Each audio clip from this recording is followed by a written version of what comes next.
What follows, let me add, has nothing to do with Dan Brown's novel, Angels and Demons, or the film based on it, neither of which has much to do, if at all, with angels and demons as they are traditionally understood, or with the Catholic Church for that matter.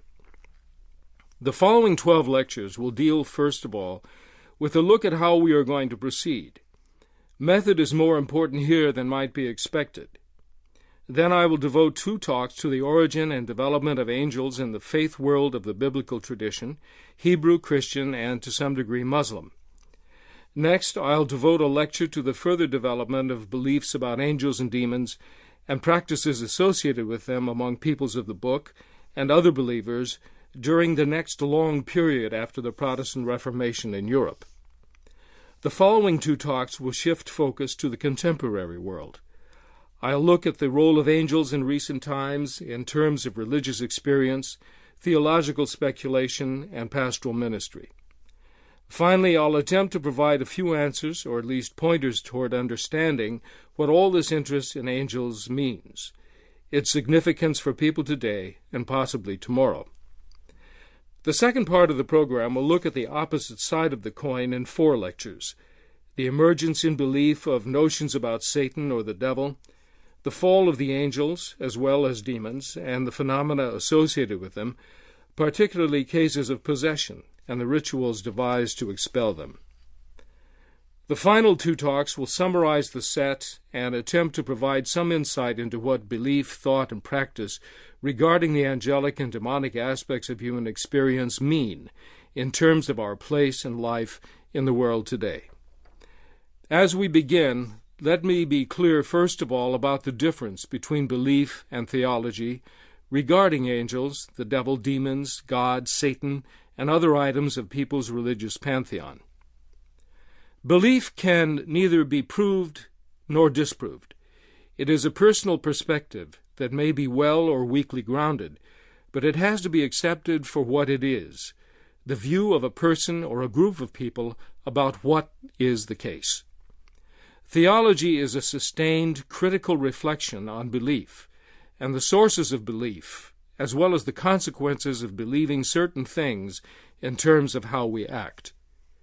Theology does look into the reasons why we believe what we do, and whether we have good reason to do so.